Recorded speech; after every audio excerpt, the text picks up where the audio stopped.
رسول اللہ صلی اللہ علیہ وسلم جب کوئی کلمہ ارشاد فرماتے تو اسے 3 بار لوٹاتے یہاں تک کہ خوب سمجھ لیا جاتا، اور جب کچھ لوگوں کے پاس آپ تشریف لاتے اور انہیں سلام کرتے تو 3 بار سلام کرتے۔ صحیح بخاری حدیث نمبر 95۔ عبداللہ بن عمر رضی اللہ عنہ کہتے ہیں کہ ایک سفر میں رسول اللہ صلی اللہ علیہ وسلم ہم سے پیچھے رہ گئے، پھر آپ ہمارے قریب پہنچے تو عصر کی نماز کا وقت ہو چکا تھا یا تنگ ہو گیا تھا اور ہم وضو کر رہے تھے۔ ہم اپنے پیروں پر پانی کا ہاتھ پھیرنے لگے تو آپ نے بلند آواز سے فرمایا کہ آگ کے عذاب سے ان ایڑیوں کی جو خشک رہ جائیں خرابی ہے۔ یہ 2 مرتبہ فرمایا یا 3 مرتبہ؟ صحیح بخاری حدیث نمبر 96۔ رسول اللہ صلی اللہ علیہ وسلم نے فرمایا کہ 3 شخص ہیں جن کے لیے دگنا اجر ہے۔ ایک وہ جو اہل کتاب سے ہو اور اپنے نبی پر اور محمد صلی اللہ علیہ وسلم پر ایمان لائے۔ دوسرے وہ غلام جو اپنے آقا اور اللہ دونوں کا حق ادا کرے۔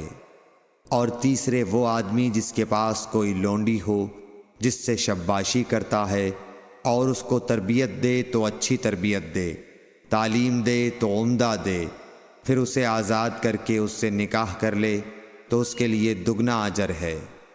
صحیح بخاری حدیث نمبر 97۔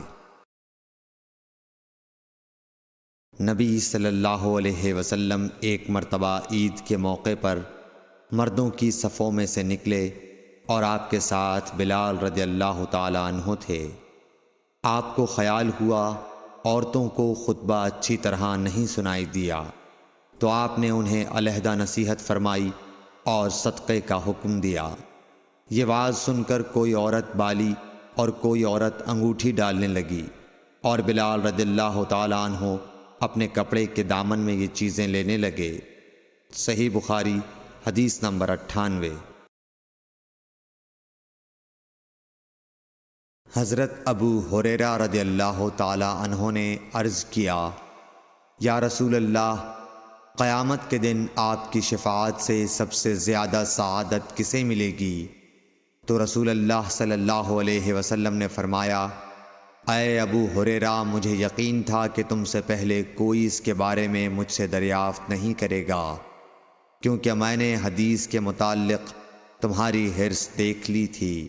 سنو، قیامت کے دن سب سے زیادہ فیضیاب میری شفاعت سے وہ شخص ہوگا جو سچے دل سے یا سچے جی سے لا الہ الا اللہ کہے گا۔ صحیح بخاری حدیث نمبر 99۔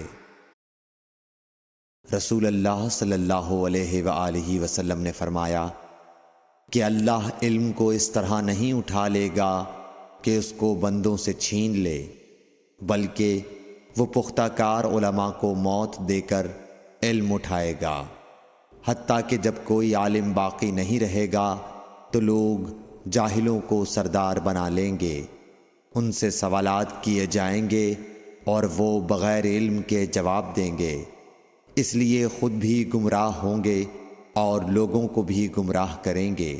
صحیح بخاری حدیث نمبر 100۔